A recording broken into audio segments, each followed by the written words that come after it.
C'est notre réunion de conseil municipal. Donc, traditionnellement, il faut faire deux choses. Premièrement, nommer un secrétaire. Donc, qui souhaite être le ou la secrétaire? Est-ce que vous souhaitez désigner quelqu'un de volontaire? Et la caméra est d'entrée venue chez François. Je ne sais pas pourquoi. C'est préprogrammé. Donc, est-ce que François, tu acceptes cette émission? Est-ce que tout le monde est d'accord pour désigner à l'unanimité notre ami François comme secrétaire de séance? Oui, qui est pour? Merci beaucoup et merci à François. Et même la caméra est habituée à ce que ce soit toi. Deuxième partie de ce préliminaire, ceci concerne l'approbation de notre précédent procès-verbal, de notre précédente réunion. Est-ce qu'il y a des demandes de modification, des demandes d'éclaircissement?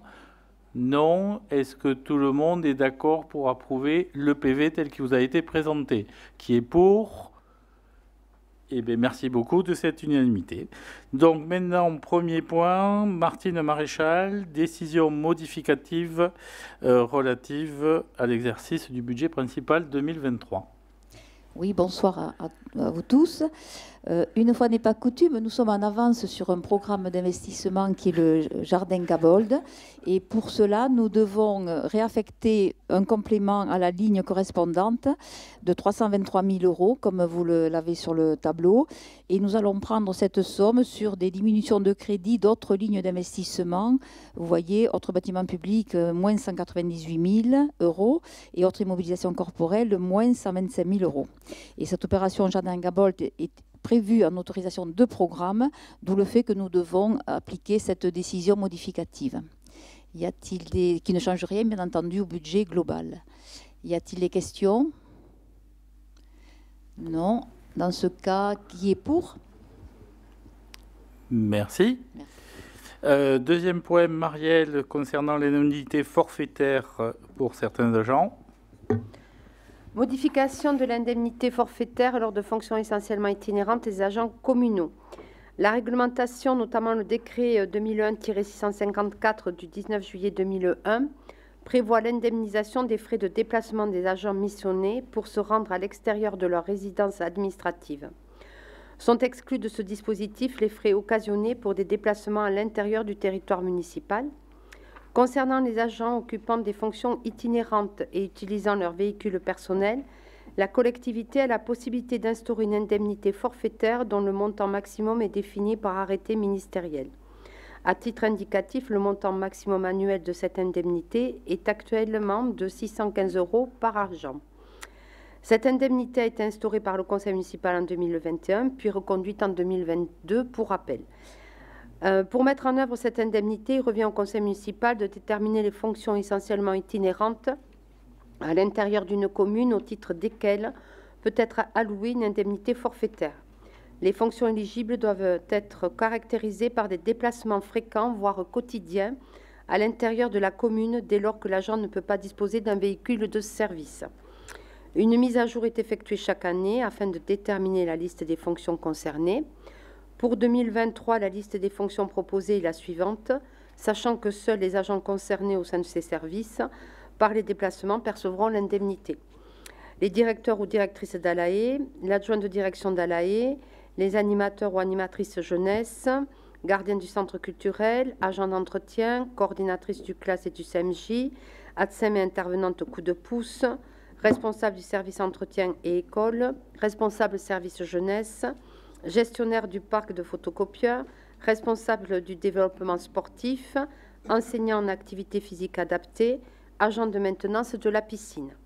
Le montant de l'indemnité sera calculé au regard du nombre de sites sur lesquels doit se rendre l'agent, mais également au regard du lieu où ils sont situés, Revel centre ou Revel périurbain. Donc je vous fais grâce du tableau, vous avez dû le parcourir. Le montant de l'indemnité serait modulé à proportion de la durée de présence de l'agent dans l'année au titre de laquelle elle est versée, si l'agent a été recruté au cours de l'année, radié des cadres ou des effectifs en cours de l'année, ou bien placé dans une position administrative autre que la position d'activité pendant une partie de l'année. En outre, elle serait versée au prorata du temps de travail de l'agent. Les agents stagiaires titulaires et non titulaires disposant d'un contrat initial de plus de 6 mois seraient concernés par ce dispositif. Cette question a fait l'objet d'un avis favorable du comité social territorial en date du 18 octobre 2023. Si ces dispositions recueillent votre accord, je vous propose donc de reconduire l'indemnité forfaitaire pour l'année 2023 ci-dessus, d'approuver les montants 2023 tels que définis également ci-dessus, d'approuver les modalités d'application et de verser l'indemnité aux agents exerçant les fonctions itinérantes exposées. Est-ce qu'il y a des questions? Qui s'abstient? Qui est contre? Mais je vous remercie. Merci. Merci à vous. Mais Marielle, tu peux nous parler de l'acceptation d'un don pour les archives municipales? Oui, la commune a reçu en date du 29 septembre dernier un don d'archives de la part de M. Francis Pujol. Les documents remis sont des archives personnelles ayant appartenu à M. Roger Sudre, maire élu et réélu à 5 reprises après la Seconde Guerre mondiale. Elles ont été cédées par la famille de ce dernier à M. Francis Pujol. Un procès-verbal a été établi par le service concerné à réception de ces documents. M. Pujol a présenté en appui de son don les autorisations formulées par la famille de M. Sudre en vue du dépôt des dits documents au sein des archives municipales de la ville de Revel. La commune est habilitée à recevoir des dons d'archives privées pour y être conservés dans l'intérêt de l'administration de la commune et de l'histoire locale. Conformément aux articles L. 2242-1 et suivants du Code général des collectivités territoriales, il revient au conseil municipal d'entériner ce don par délibération. Ce don, si vous l'acceptez, sera intégré au répertoire ancien des archives municipales sous le numéro de série 5S5. Si ces dispositions recueillent votre accord, je vous propose d'accepter le don des archives déposées par M. Francis Pujol concernant M. Roger Sudre et de les faire entrer dans les fonds d'archives municipales afin d'y être conservées, classées et ouvertes à la consultation du public sans limitation de durée. Qui est pour? Merci à tous. Je vous remercie. Et moi, je tenais à remercier spécifiquement tout d'abord M. Francis Pujol et aussi les héritiers de M. Sudre pour ce don qui est très important pour la mémoire de l'activité de notre commune. Enfin, je vous renvoie sur un livre, je pense que vous devrez tous lire, qui c'est Les années Sudre 44-74, 1944-1974, qu'avait écrit Francis Pujol en se fondant justement sur ces archives-là et qui apprend beaucoup sur l'histoire de notre cité, notre commune et sur certains choix qui avaient été faits à l'époque, pourquoi les avait faits. C'est quelque chose de très très intéressant. Si vous pouvez vous procurer ce livre et avoir l'occasion de le parcourir, je pense que ça vaut vraiment la peine de consacrer quelques heures. Donc merci vraiment à M. Pujol et aux héritiers de la famille Sudre pour le don qui perpétue et laisse la trace de ces éléments-là. Dossier suivant, c'est Martine sur les marchés publics d'assurance. Oui, par délibération de notre commune de décembre 2020, nous avions approuvé la passation de marchés publics d'assurance pour une période allant du 1er janvier 2021 au 31 décembre 2025. Il s'agissait des risques flotte automobile, dommages aux biens, responsabilité et protection juridique. Concernant les dommages aux biens, nous sommes assurés auprès de la SMACL Assurance et nous avons reçu un courrier le 9 juin 2023 de cette société d'assurance qui, concernant les dommages aux biens, nous a fait part d'une dégradation de notre sinistralité. Qu'est-ce qui s'est passé? On a eu une tempête de grêle en juin 2021, je pense que tout le monde se le rappelle, et donc des dégâts importants. Donc c'est face notamment à cette tempête que la compagnie d'assurance a noté une dégradation, comme elle nous l'écrit, de sa sinistralité. Nous avions plusieurs solutions, essayer de relancer le marché, mais nous ne l'avons pas fait et après avoir pris des conseils, parce que le marché de l'assurance des collectivités aujourd'hui est chahuté, perturbé, parce qu'il y a des risques d'émeutes, il y a énormément d'événements naturels, vous le savez, nombreux. Donc relancer le marché, nous aurions été défavorisés dans les primes que nous aurions pu obtenir, et à condition même de trouver des compagnies pour nous couvrir. Donc nous ne l'avons pas fait. Nous avons examiné la proposition ou les deux propositions que nous ont fait donc la SMACL pour continuer avec eux en 2024, donc sur les dommages aux biens. il y en avait deux. Soit ils nous augmentaient la prime de 150%.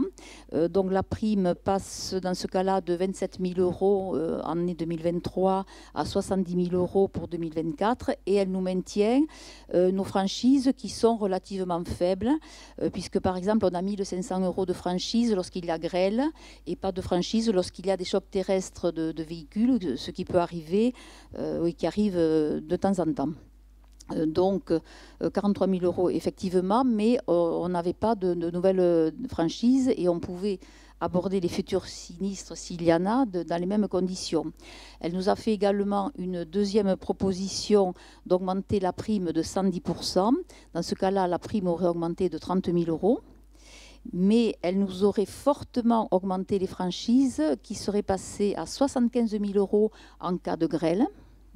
Donc vous savez que la franchise c'est en deçà de ce montant, on n'est pas couvert, et elle nous montait la franchise aussi des chocs de véhicules à moteur, ce qui fait qu'on allait en avoir beaucoup à notre charge sans possibilité de recours, parce que si la compagnie ne les couvre pas, ils ne nous aident pas à recourir auprès des propriétaires de véhicules. Une commission d'appel d'offres a eu lieu le 26 octobre 2023 et qui a tranché pour retenir la première proposition avec l'augmentation donc de 150% ou de 43 000 € pour l'année 2024, mais le maintien des franchises, puisque la solution avec une très forte hausse des franchises était risquée. Ceci dit, un travail sur la prévention des risques a été lancé afin de préparer dans le futur le renouvellement de ces contrats, puisque cette position des compagnies d'assurance va certainement se durcir encore avec tous les phénomènes qui se multiplient. Donc voilà, être son propre assureur à des moments est important, et d'où ce travail sur la prévention des risques qui a été lancé ou relancé parce qu'il existait déjà. Voilà, je vous ai donné les montants et la hausse donc demandée ou proposée par la commission d'octobre, mais pour rester couvert comme on l'est aujourd'hui. Est-ce que vous avez des questions? Le marché de l'assurance est très compliqué pour les collectivités et les événements que l'on subit, et on a de la chance et ayons une pensée pour les communes beaucoup plus durement touchées que nous en ces moments-là, fait que ça ne va pas faciliter les discussions avec les compagnies d'assurance clairement. Donc, qui est pour suivre la recommandation de la commission, c'est-à-dire d'accepter la hausse de primes sans toucher aux franchises? Y a-t-il des abstentions, des voix contre?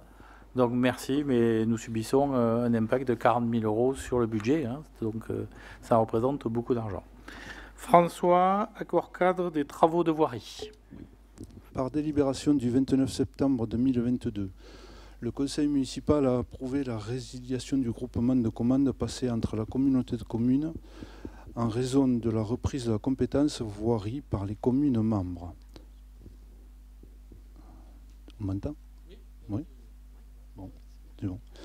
Pour mémoire, le lot numéro 1 de l'accord cadre concernait les travaux de réfection ou de renforcement de voirie, d'aménagement urbain et de travaux d'entretien de la voirie, avec un montant de 1,5 million hors taxe pour la commune de Revel et 1,5 million hors taxe pour l'intercommunalité. À la suite de la reprise de la compétence voirie, la commune a récupéré le solde des crédits non consommés par l'intercommunalité, soit une enveloppe globale de 2 760 285,05 € hors taxe. La réalisation des travaux de voirie fait que la commune va atteindre le montant maximum du marché dans les mois à venir. C'est notamment le cas pour l'opération du chemin de la Petite Graverie, des travaux de pluviales et des aménagements de sécurité de la voirie. L'incidence financière de l'avenant serait la suivante. Le lot, donc le lot numéro 1, travaux de voirie, d'aménagement urbain et d'entretien, avec un montant initial hors taxe que je vous ai déjà cité de 2 760 285,05 €. L'avenant qui lui se monterait à 414 042,75 €, ce qui représente 15% du montant. Et le nouveau montant du marché serait de 3 174 327,80 €. Je vous propose d'approuver et d'autoriser Monsieur le maire à signer l'avenant numéro 2 au lot numéro 1 de l'accord cadre des travaux de voirie. D'autoriser Monsieur le maire à signer tout document en relation avec cet avenant. Y a-t-il des questions? C'est parce qu'on a davantage de travaux et qu'il nous faut pouvoir à faire là-dessus. Enfin, on a davantage de travaux. On est arrivé au montant. C'est pas un problème de prix des travaux qu'on fait, mais c'est un montant de volume. C'est un problème de volume. Donc, on a plus de volume que le solde du marché. Et donc, pour pouvoir aller au bout des travaux qui ont été commencés, il faut pouvoir augmenter cette enveloppe et ce volume. Nous ne parlons pas de prix, mais nous parlons de volume, pour qu'il n'y ait pas de confusion et que ce soit clair pour tout le monde. Pas d'autres questions? Bon. On passe au vote. Qui est pour? Merci. Comme dirait Martine, pour une fois, on est plutôt en avance sur les travaux réalisés. Message personnel à François. Donc voilà, donc c'est plutôt bien, ça veut dire qu'on est arrivé à enclencher après des difficultés. Jérôme, nous parlons de la convention Clean Avenir. Oui, merci, bonsoir à tous. Donc, Clean Avenir est un programme de suivi personnalisé dans le cadre des maladies chroniques qui a été mis en place par la clinique Pasteur, donc au profit de ces patients, et qui est financé par la Caisse nationale d'assurance maladie dans le cadre d'un procédé expérimental. C'est un parcours donc, qui propose aux patients un suivi personnalisé qui englobe des soins médicaux et paramédicaux sur une durée de 2 ans, en intégrant notamment un parcours en activité physique adaptée. Donc c'est un suivi dans le cadre de maladies chroniques en essayant de favoriser la prise en charge à domicile.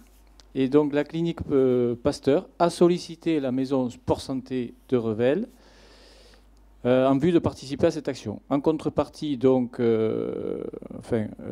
les patients donc, bénéficieraient du programme d'activité physique adaptée de la maison Sport Santé et en contrepartie, on bénéficierait d'un montant forfaitaire qui est de l'ordre de 5 € par séance, dont le versement serait effectué par la Caisse nationale d'assurance maladie.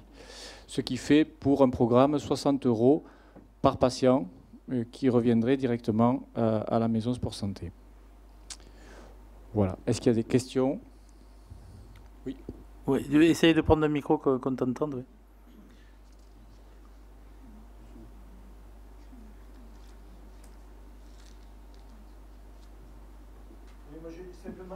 Une question.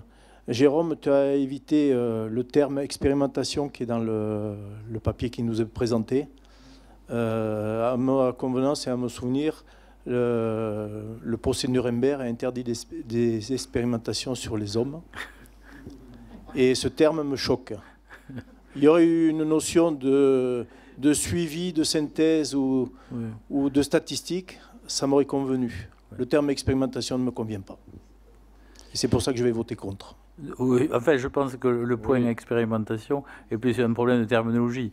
Ils veulent mesurer de l'intérêt de la chose. Nous n'allons pas expérimenter sur les patients, soyons clairs. Nous allons pas... Non, mais je te comprends, hein, mais le terme expérimentation est donné. Pasteur a fait toute sa carrière en faisant des expérimentations jusqu'au jour où il a trouvé son vaccin. Il y en a un qui a survécu, les autres n'ont pas trop survécu avant. On n'est pas dans ce contexte-là, ni à Nuremberg, je te le confirme. Non, mais c'est le terme expérimentation qui ne me va pas. Non, mais on pourra faire bouger le terme expérimentation. On aurait pu changer le terme. Simplement, on est dans un cadre légal quand même, donc, que j'ai sous les yeux. La loi de financement de la sécurité sociale pour 2018 a introduit dans son article 51 un dispositif permettant d'expérimenter de nouvelles organisations en santé. Donc, ce qu'on expérimente, ce n'est pas une expérimentation sur les personnes, c'est une expérimentation d'un dispositif qui fait qu'au lieu d'hospitaliser les gens pendant X semaines, on va essayer de faire du soin à domicile et de maintenir les personnes à domicile. Donc, on peut jouer sur le terme expérimentation. C'est un travail, c'est une étude et on évaluera à l'issue, enfin, les personnes qui ont monté cette étude évalueront le bénéfice pour les personnes.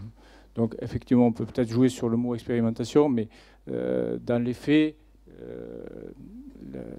disons que l'objectif est d'améliorer le maintien à domicile des personnes et dans ce cadre-là, notre maison sport santé, dont c'est l'intérêt principal, a toute sa place à jouer. Je te propose qu'on change le mot expérimentation par évaluation du système, si ça te permet de voter pour. Cela me convient davantage. D'accord. Bon, bah, écoutez, nous ferons ça et nous tiendrons compte de cette remise parce que, une fois de plus, je pense que cette maison sport santé trouve son rythme de croisière, s'ouvre à l'extérieur, intègre des nouveaux candidats et je crois que c'est au bénéfice de tous et on peut que s'en bénéficier. Donc, on note qu'on changera ces termes-là dans notre convention définitive si ça te convient.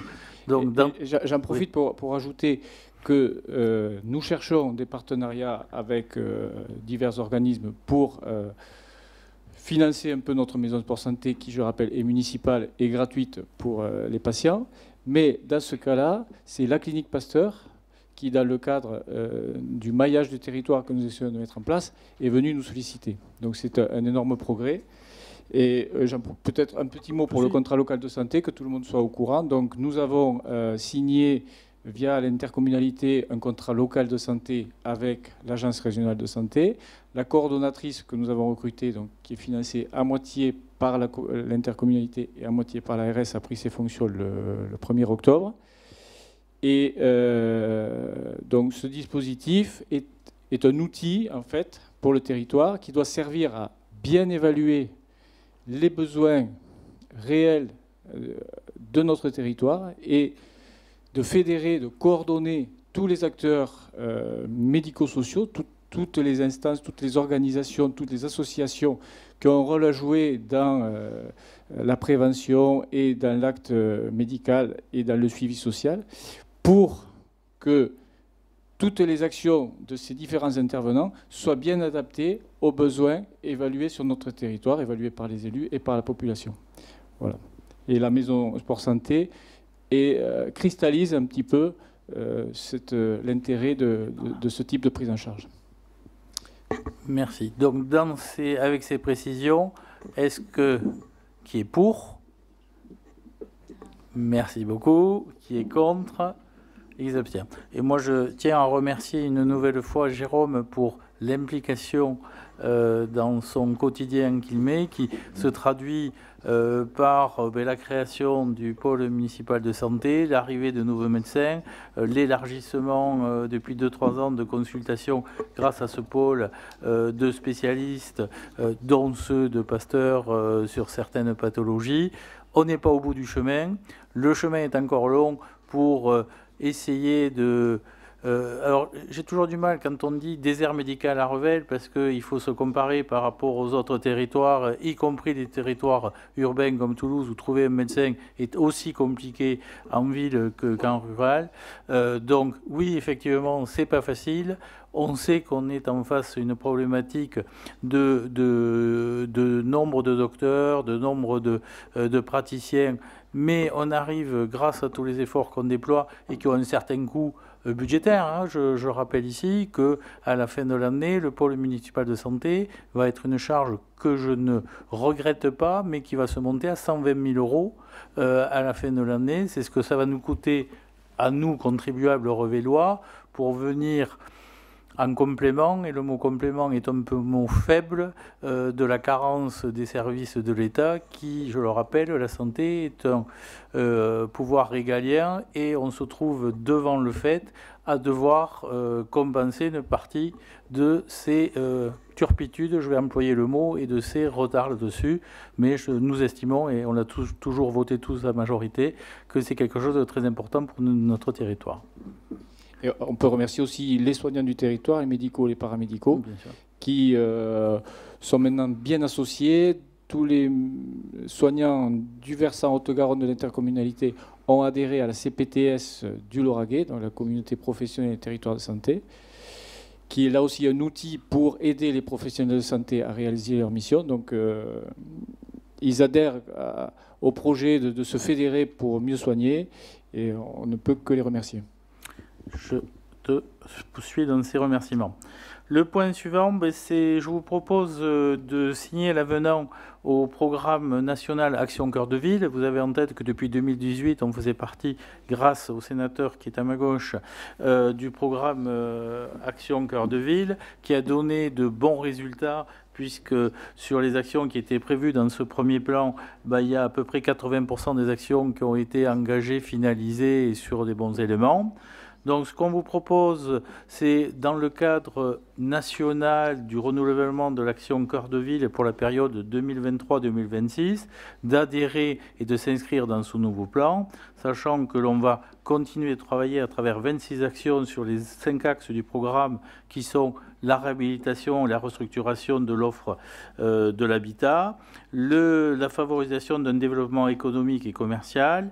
Le troisième axe, c'est l'accessibilité et les mobilités dites décarbonées. Le quatrième, c'est l'aménagement durable, et on verra qu'il y a un gros pavé dans les résolutions qui arrivent après et que je vous demanderai de voter tout à l'heure, de l'espace urbain pour mettre en valeur le patrimoine architectural et paysager. Et enfin, constituer un socle de services pour la ville, c'est un peu ce dont on vient de parler aussi en termes de santé. Donc, si vous en êtes d'accord, je vous propose de m'autoriser à approuver l'avenant numéro 2 du programme national Action Cœur de Ville et de signer cet avenant et avec tous les liens qui sont en relation avec cette affaire. Est-ce qu'il y a des questions sur le programme Action Cœur de Ville? Est-ce que vous avez des commentaires? Quelque chose de très structurant et de très positif, hein, je dois vraiment le dire, c'est qu'on n'a qu'à se féliciter de cette action. Donc, je vous demande de passer au vote. Donc, qui est pour? Qui s'abstient? Qui est contre? Merci beaucoup. Un des éléments importants, c'est le point suivant, sur lequel, là aussi, ce n'est pas un sujet nouveau parce qu'on en parle depuis longtemps, et on arrive à la concrétisation de choses qui avancent depuis longtemps. Je parle du réaménagement de Tour de Ville et des allées Charles de Gaulle, qui sont quelque chose sur lequel on a étudié, réfléchi, proposé, concerté, hein, puisqu'il y a eu plusieurs réunions de concertation qui ont lieu sur les 2 dernières années. Donc, par rapport à ça, on est parti, et vous le savez tous, du constat que nos boulevards intérieurs sont très dédiés aux véhicules, avec 86% dédiés au stationnement et à la circulation. Donc on a essayé de réfléchir avec le cabinet SCE Atelier à comment on pouvait mieux aménager des pistes cyclables, comment on pouvait créer des promenades à l'intérieur de ces boulevards, comment on pouvait mettre en valeur les espaces publics en prenant en compte la nécessité d'une ville plus verte. Je vous renvoie aux épisodes de chaleur et de canicule, donc comment on arrive à mener un peu de fraîcheur dans la ville, et comment on peut reconnecter. On sait que notre boulevard et notre ceinture est une coupure entre le cœur de Bastide et les nouveaux quartiers, pour certains sont anciens, mais comment on traverse ce boulevard avec toutes les difficultés de traverser le boulevard lié à la circulation, en se projetant avec avant ou après le contournement, et on continue de pousser sur ce contournement, mais le programme qu'on a écrit nous permet d'avancer nos actions tout en ayant en perspective et ne sera pas en contradiction avec le contournement. Compte tenu du montant important, puisqu'on estime à 12 millions d'euros le montant total de ces réaménagements, il a été décidé et il vous est proposé de découper ce projet en 4 phases. La phase 1 de la fontaine des Trois-Grâces jusqu'à la place du Paty, la phase 2 du square du 11 novembre, c'est-à-dire à la Poste, jusqu'au gératoire de la Patte d'Oie, les phases 3 et 4 ouvertes correspondant au boulevard Carnot et Gambetta, c'est-à-dire l'autre demi-tour là-dessus, sachant qu'il faudra intégrer ces éléments-là, et ce sera un autre élément, c'est la venue de Castelnaudary, dont parlera Michel un peu plus tard, mais aussi les travaux de l'hôpital, de restructuration de l'hôpital, qui vont là aussi impacter notre paysage urbain, tout en gardant au cœur de la ville l'hôpital, qui est lui aussi un programme pas forcément porté uniquement par la ville, mais sur lequel la ville se commet fortement pour soutenir ce projet d'envergure qui fera 23 millions d'euros à la fin du programme. Donc si on revient à nos 12 millions pour l'intérieur de la ville, la phase 1 concernera la fontaine des Trois Grâces, je le redis, jusqu'à la place du Paty. Donc on envisage, parce que on est en train de parler d'un horizon de temps pas uniquement jusqu'à la fin de notre mandat, mais bien au-delà et avec le temps qu'il faut pour le faire très correctement. Mais on souhaite enclencher la première phase, et ce, avant la fin du mandat. Donc c'est pour ça que je vous propose d'approuver le programme de réaménagement de Tour de Ville des allées Charles de Gaulle et d'approuver le lancement des procédures de choix des prestations intellectuelles, c'est-à-dire des cabinets de maîtrise d'œuvre qui vont nous accompagner pour mener à bien une fois qu'on a défini l'accord cadre de ce projet. Est-ce que vous avez des questions sur ce projet sur lequel on a beaucoup échangé déjà? Olivier? Oui, moi j'ai quelques questions parce que le projet, je l'ai suivi, j'ai bien lu tous les documents, tout ce qui est proposé, mais j'ai quelques interrogations qui sont personnelles. J'aime beaucoup le cœur de ville, j'aime beaucoup tout ce qui est la ceinture autour, les allées Charles de Gaulle, tout. J'ai 3 préoccupations. Je veux dire que ce sont des préoccupations, c'est pour ça que je pose la question aujourd'hui. La première, on va supprimer en gros un tiers des parkings, dans ce que j'ai pu voir dans les documents qui ont été fournis. Je te laisse finir, après je te répondrai globalement. Donc mon souci, c'est que l'attractivité Tour de Ville par rapport au beffroi et amener les gens vers le centre-ville. On n'a pas parlé dans la présentation que tu as fait, Laurent, de la mobilité douce qui était privilégiée pour les piétons, les cyclistes et tout ça. Mes craintes sont un cœur de ville qui va mourir. C'est-à-dire qu'un vélo, pour faire ses courses en cœur de ville, pour faire des achats, n'a pas les mêmes capacités que des véhicules automobiles. Pour avoir beaucoup voyagé, je sais que des cœurs de ville ont été complètement ou partiellement abandonnés suite à des bonnes intentions, j'allais dire, vis-à-vis du paysage, vis-à-vis de la ville elle-même et tout ça. Ça, c'est ma première interrogation, c'est je ne souhaite pas voir les petits commerces mourir en centre-ville. Ma deuxième interrogation, elle est suscitée par le petit ruisseau présenté, proposé, notamment boulevard Gambetta et tout ça. On est une ville d'eau, mais il y a de moins en moins d'eau. Il suffit d'aller voir le lac de Saint-Ferréol. Avoir des rigoles vides, c'est aussi, ou avec un petit peu d'eau, c'est aussi beaucoup de feuilles, au vu de la végétalisation, et beaucoup de moustiques, notamment les moustiques tigres. Donc on ne se retrouve pas avec quelque chose qui paraît beau, mais qui soit aussi une nuisance. Et la troisième chose, c'est que toute la végétalisation qui est proposée, et Dieu sait que je suis pour la végétalisation, va entraîner aussi une charge qui n'est pas calculée aujourd'hui en services techniques, et notamment les services de Nelly pour les paysagistes et l'entretien des plantes, qui va être énorme. Voilà. Voilà mes 3 interrogations. Oui, tout à fait, mais elles sont bien. Alors, j'y vais si certaines veulent commencer. Lors des études pour ces éléments-là, on a quand même démontré que 50% des places de parking n'étaient pas utilisées en journée. Donc, effectivement, même si on en supprime quelques-uns, et c'est exact qu'on va en supprimer, il y a encore de la marge. Et je rappelle qu'on est quand même la ville du quart d'heure, et il faut trouver la bonne balance. On ne dit pas qu'on supprime toutes les places par rapport à ça. La préoccupation du commerce et du maintien du commerce, je pense qu'on l'a démontré, et le coup précédent qu'on vient de voter, l'action cœur de ville, est justement pour défendre le cœur de ville et l'implémentation. Et je dois dire, parce que ça fait toujours bien de se le redire et de le répéter, sur la première phase de l'action cœur de ville, on a divisé par 2 la vacance des commerces à l'intérieur des boulevards. Donc on a divisé par 2. Donc oui, effectivement, mais ça, c'est pas nouveau, parce que mon voisin vous le dirait encore mieux que moi, la défense du commerce du cœur de ville est dans le cœur de nos préoccupations le matin, le midi et le soir. Il y a des choses qu'on maîtrise, d'autres qu'on maîtrise moins, avec une vraie problématique, c'est quelle reprise du commerce quand il y a un départ pour la retraite, etc. On essaye de favoriser, mais on ne maîtrise pas forcément tout. Le fil de l'eau, oui. Quel est le bon équilibre entre le fil de l'eau, la capacité de l'eau, mais je rappelle quand même l'histoire de Revel.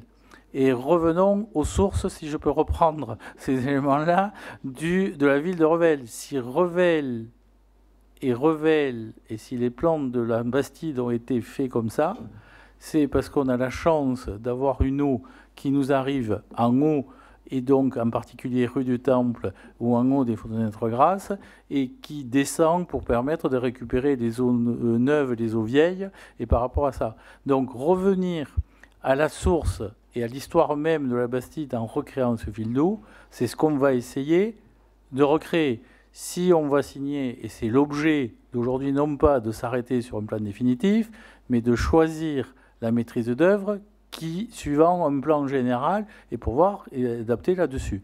Effectivement, cela va nécessiter des adaptations, des éléments, tu cites les feuilles dans la rigole, oui, effectivement, là-dessus.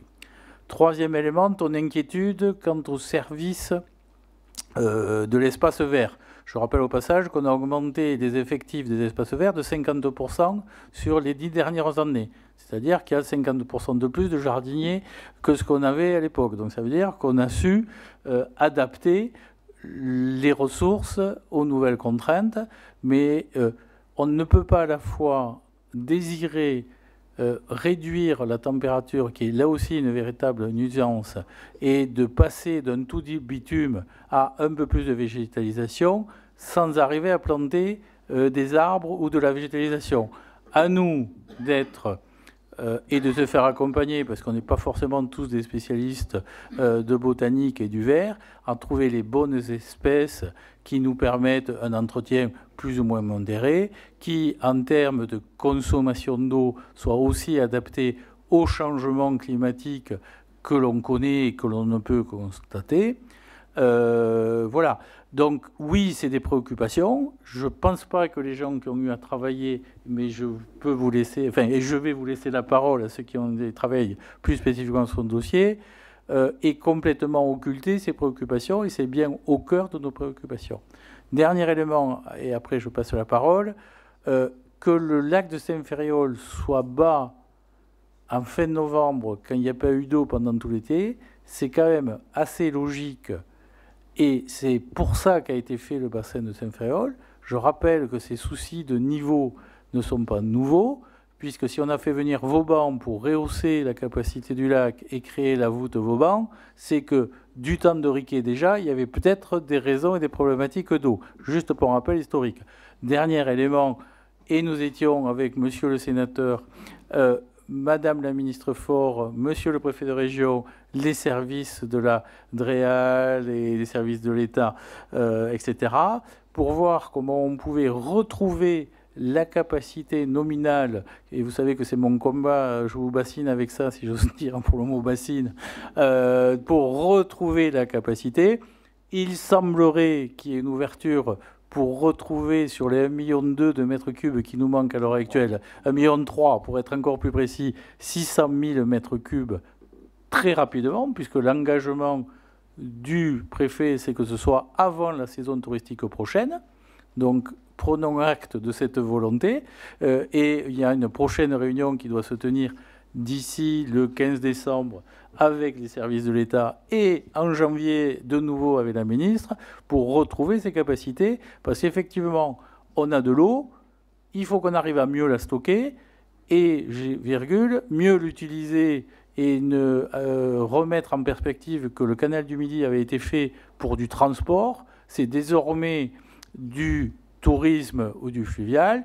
Est-ce qu'il ne faut pas avoir une autre gestion de l'eau qui nous permette de mieux la partager avec les agriculteurs et non pas uniquement en faveur du tourisme? C'est la question soulevée, mais je fais confiance à mon voisin là pour redonner, et c'est le message qu'on a essayé de passer au service de l'État là-dessus. Si Alain, vous voulez commenter. Oui, simplement, il faut savoir que c'est Ségolène Royal, sans venir sur place, qui a signé et validé la suppression de 1,3 million de mètres cubes d'eau en cas de risque de la digue. Vous imaginez, ça fait 370 ans que la digue n'a pas bougé. Bon, pour répondre à ce que vient de dire Laurent, il faut rajouter que les services techniques de Voies navigables de France sont en train de discuter depuis 12 ans pour retrouver 600 000 mètres cubes. Donc, il faut un certain temps. Nous sommes dans le service public le plus total. Donc, on les a bousculés et grâce au préfet, je pense que ça devrait se terminer à la 13e année, c'est-à-dire dans le courant de l'année prochaine. Mais on ne retrouverait non pas 1,3 million, mais 600 000 mètres cubes, ce qui serait déjà pas mal. Et c'est vrai que, comme l'a dit Laurent, le véritable problème, c'est aussi nos agriculteurs. Quant au tourisme, bien évidemment, on s'étonne et on continue de s'étonner depuis 30 et quelques années, 35 ans depuis que je suis à la mairie, de ce que nous soyons raccordés, Voies navigables de France, soit raccordés au transport. Depuis 1989, il n'y a plus de transport sur le canal du Midi. C'est donc du tourisme, de l'aménagement du territoire. Et malheureusement, ils ne font pas grand-chose sur l'aménagement du territoire. On le voit en faisant le tour du lac, il faut rouspéter, envoyer des photos en permanence pour les faire avancer. Donc là, on est sur un dossier important. Nous avons une nouvelle réunion qui a été fixée avec le préfet et avec Laurent, bien sûr, dans les 3 semaines qui viennent. Et j'espère qu'on va faire avancer les choses, car la propriété de ce site, c'est au canal du Midi de l'entretenir. Alors qu'on y participe, comme on le fait très bien, mais c'est à lui d'entretenir. Qu'est-ce qu'ils font d'argent? Il se trouve simplement que, je le rappelle pour ceux qui ne le sauraient pas, il y avait 26 employés entre la prise d'Alzot et le canal du Midi dans les années 85.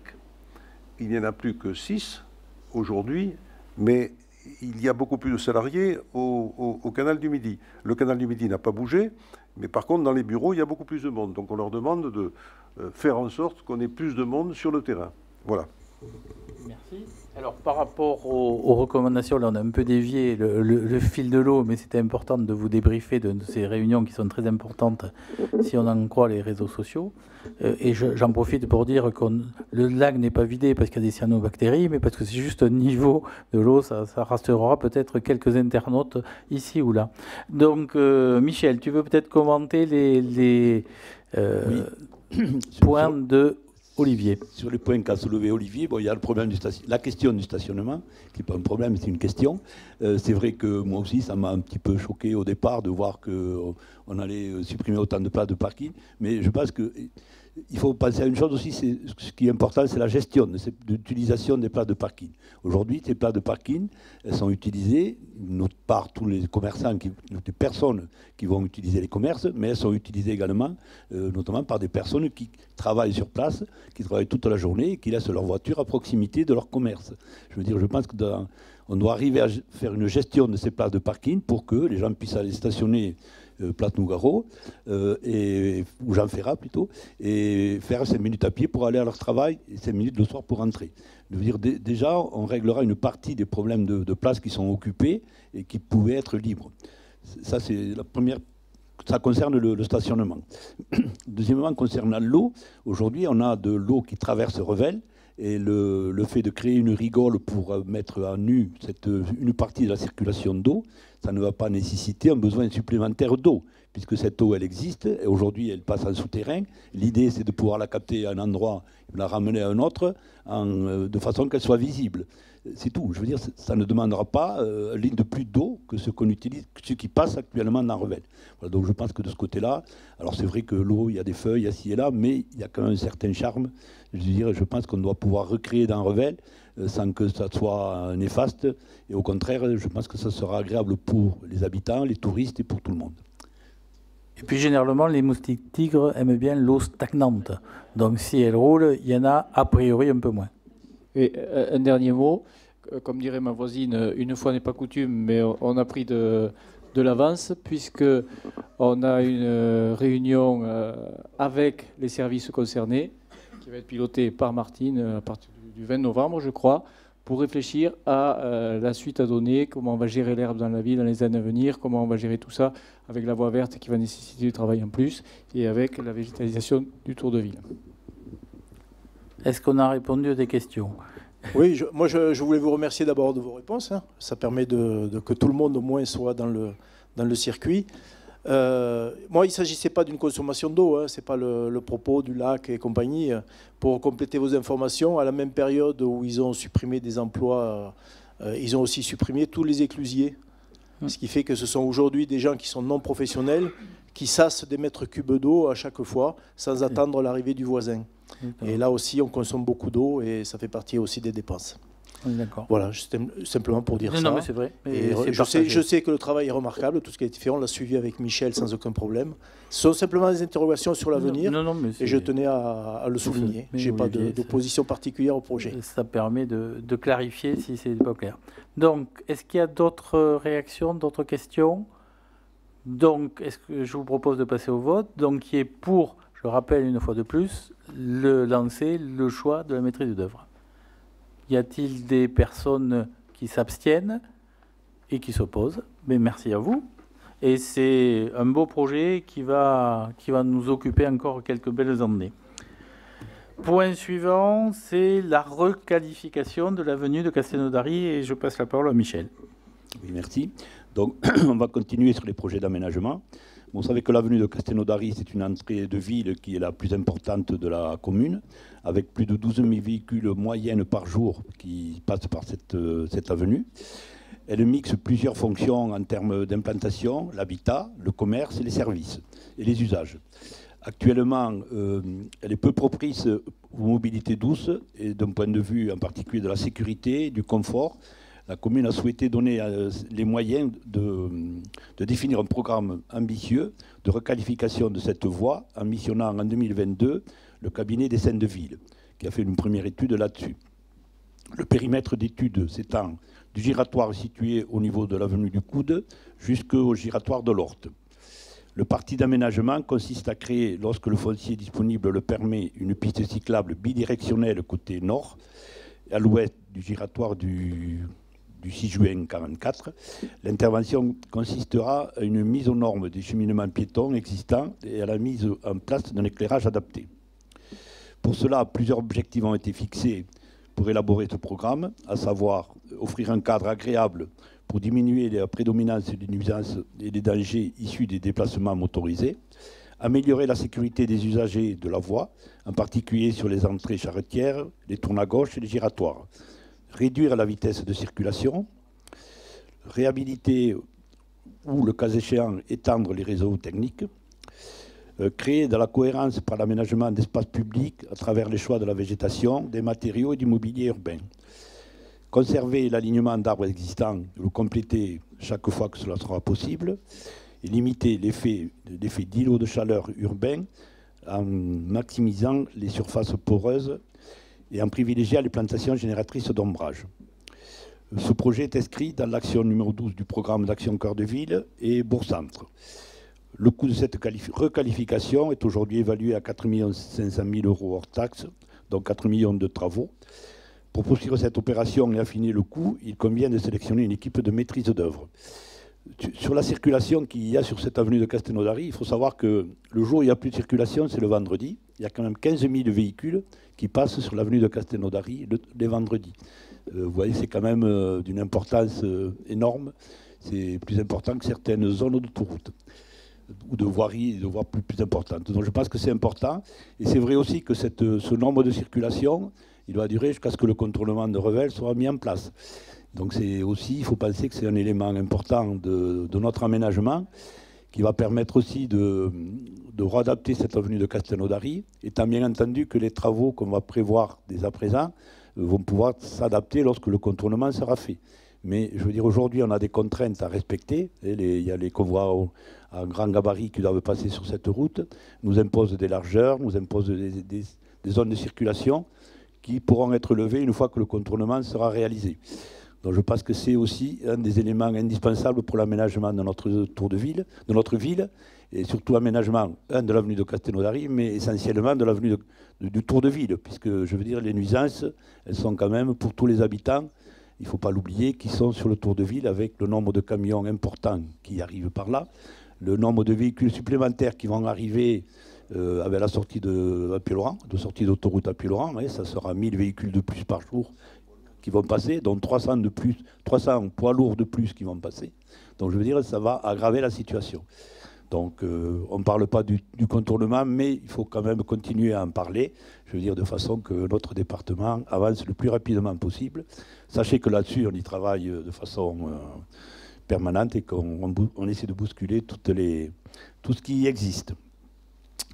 Donc... un peu éloigné de l'avenue de Castelnaudary, mais c'est quand même assez lié tout ça. Voilà, mais c'est lié tout ça. Je pense que c'est quand même un lien entre tous les aménagements. Est-ce que vous avez des questions sur ce projet de l'avenue de Castelnaudary, qui doit être le juste prolongement du programme précédent? Pas de questions, donc je vous propose de passer au vote. Qui est pour dans ces éléments-là, qui s'abstient? Mais merci à vous et là-dessus. Alors, autre projet d'importance qu'il faut essayer d'anticiper, c'est l'extension du cimetière. Conformément à l'article L2223-1 du Code général des collectivités territoriales, l'initiative de la création et de l'agrandissement de cimetières appartient au conseil municipal. Les cimetières sont les lieux publics affectés à l'usage du public et faisant partie du domaine public. À ce jour, la commune dispose de 7 cimetières, de celui situé au lieu-dit Ferriol. Selon la règle que les terrains consacrés à l'inhumation des morts doivent être 5 fois plus étendus que l'espace nécessaire pour y déposer le nombre présumé de défunts qui peuvent y être enterrés chaque année, la commune envisage l'extension du cimetière dans Ferriol. Conformément à la liste établie par l'Agence régionale de santé, la commune a choisi un hydrogéologue afin de connaître les mesures de protection à mettre en œuvre. Le rapport fait état du contexte géographique et topographique, du contexte climatique, hydrologique et géologique, des mesures d'hygiène publique à respecter. Sur la base des éléments énoncés ci-dessus, l'hydrogéologue a émis un avis favorable à cette extension. Le projet consiste à aménager une tranche supplémentaire sur la moitié de l'emprise restante. Vous avez le plan qui est affiché, donc c'est très bien.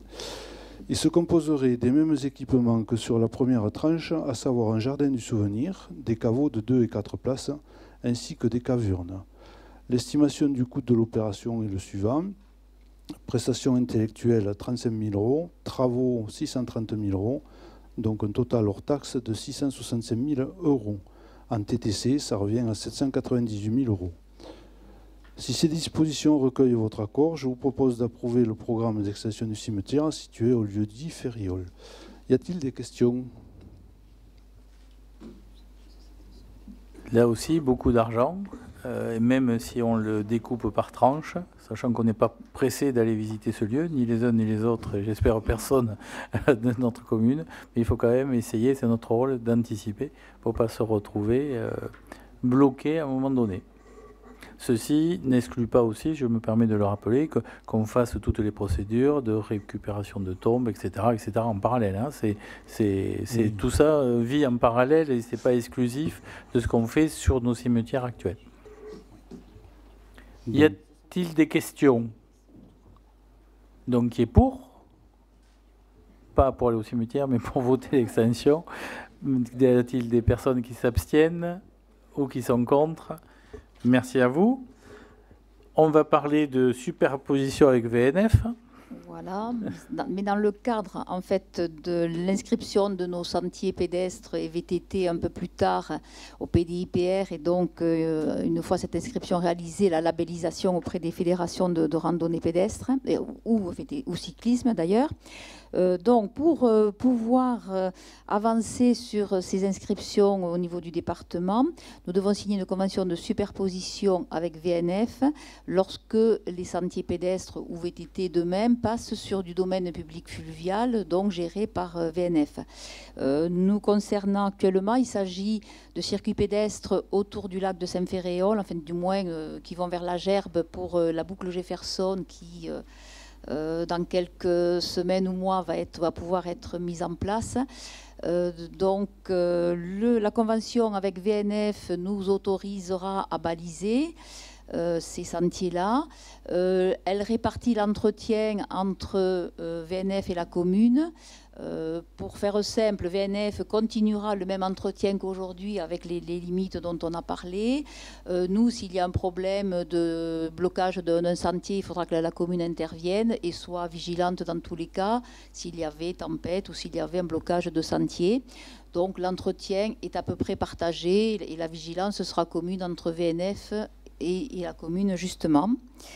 Voilà, c'est une condition pour continuer ou terminer la labellisation de certains sentiers.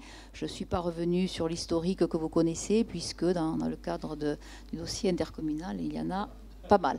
Ça va pour l'historique, Martine. Voilà ce qui nous amène aujourd'hui à vous proposer d'accepter cette convention qui a une durée de 15 ans, qui est révocable en cas de problème particulier. Je pense que je vous ai donné l'essentiel de ce que contient cette convention que vous aviez en annexe.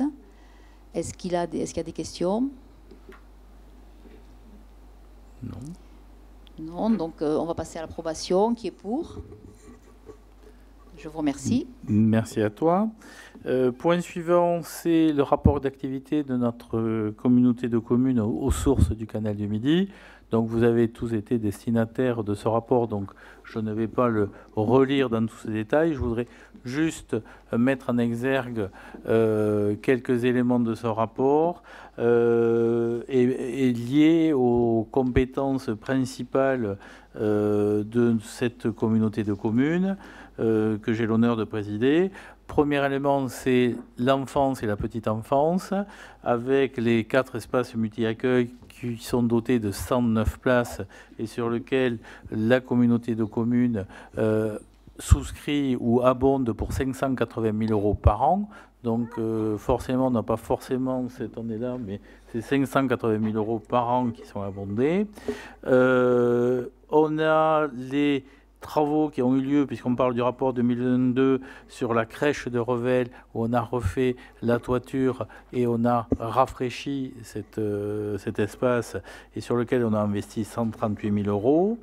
On a mis en service la crèche de Saint-Félix qui a été finie en 2022 et qui a été un coût total de 810 000 €.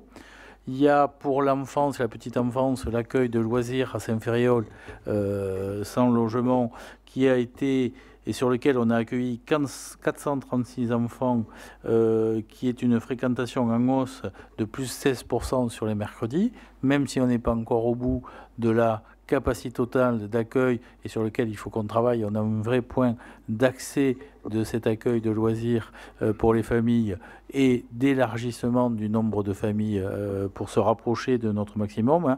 Je rappelle qu'on a 150 places d'accueil et qu'on est en moyenne entre 90 ou 100 enfants pour les mercredis en particulier. Donc il faut qu'on se rapproche pour utiliser à plein cet outil-là. L'autre compétence très importante, c'est le développement économique, c'est les zones d'activité en particulier sur lesquelles on a 185 hectares sur nos zones.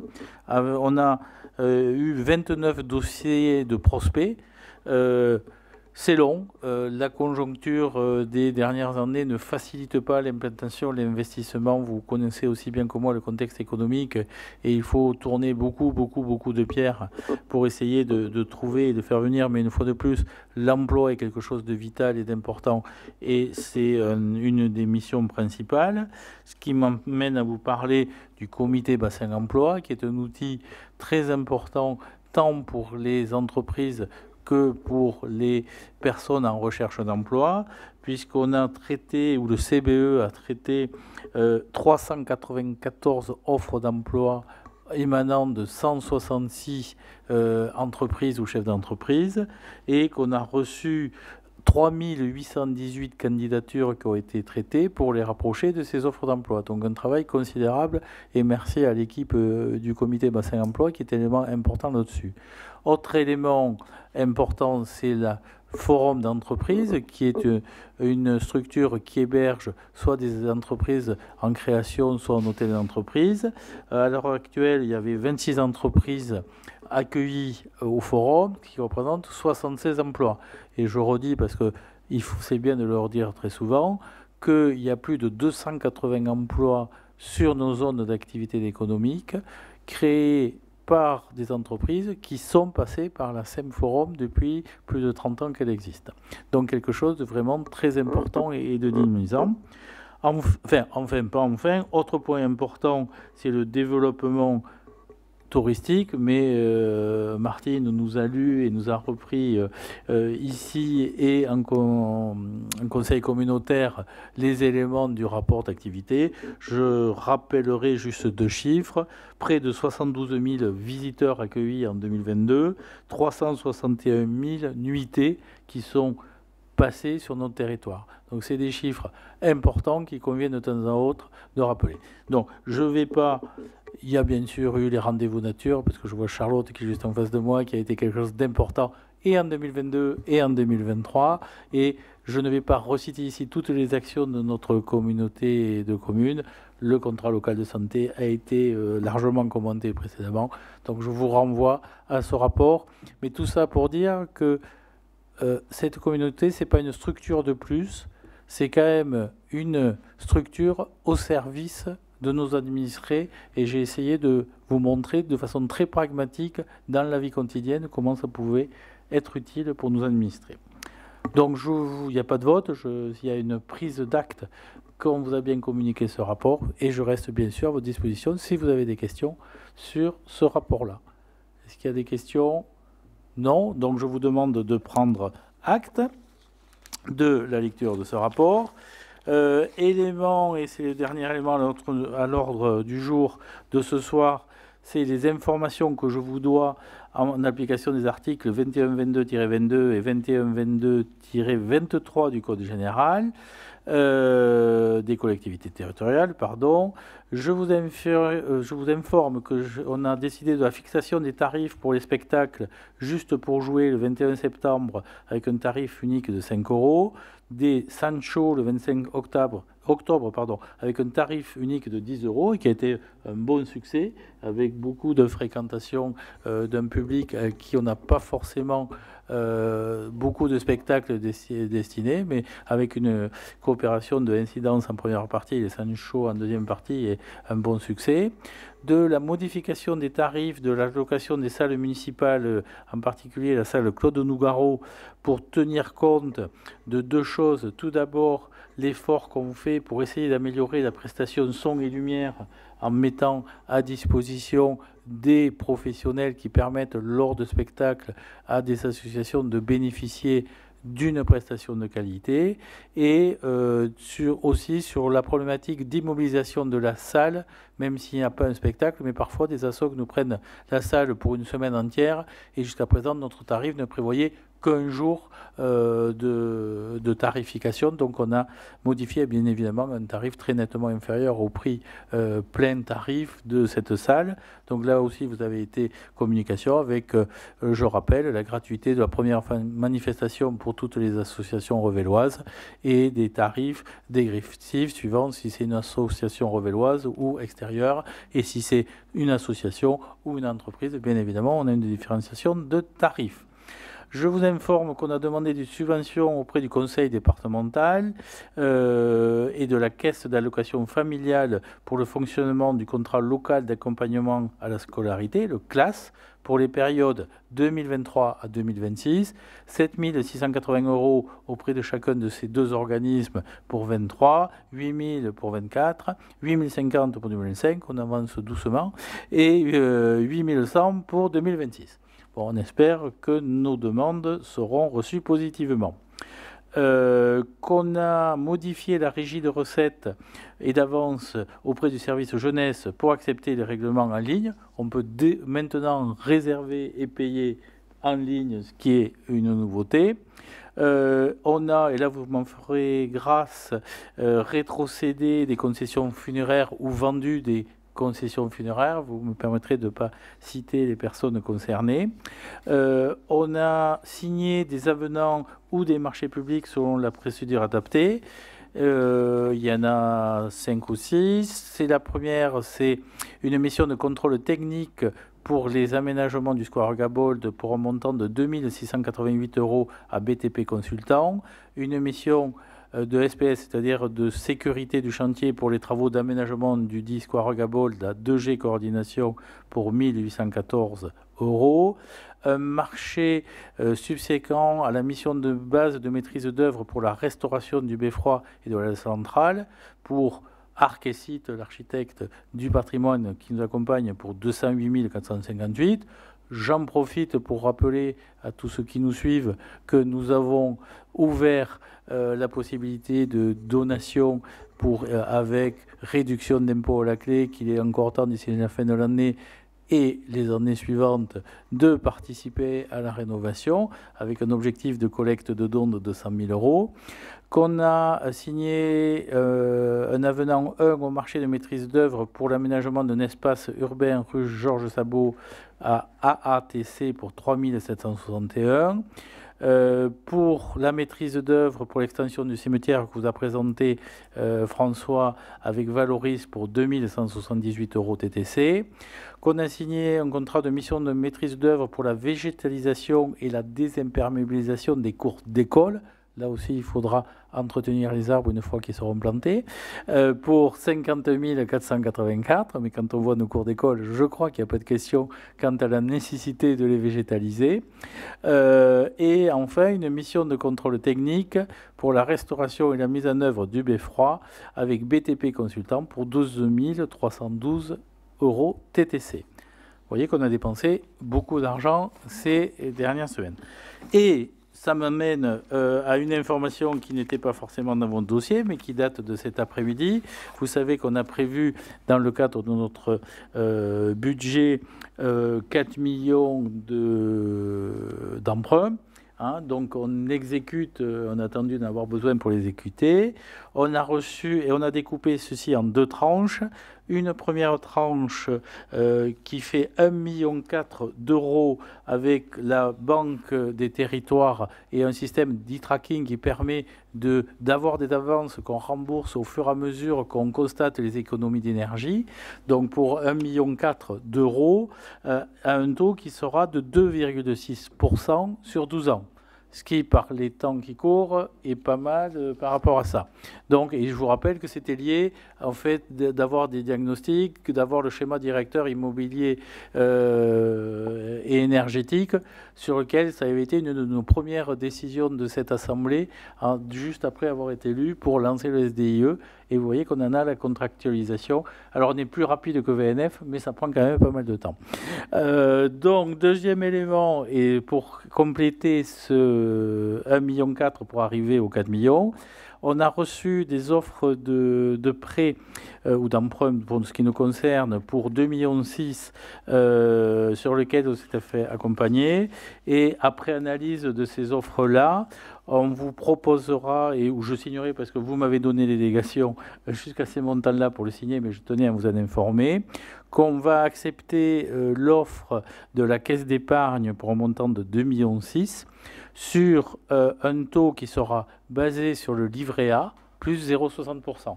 Donc ce qui donne aujourd'hui un taux de 3,60 au moment où nous parlons, nous partons pour une durée de 20 ans, parce que c'est des investissements longs qu'il faut amortir sur la durée, en particulier pour ce qui est voirie, etc.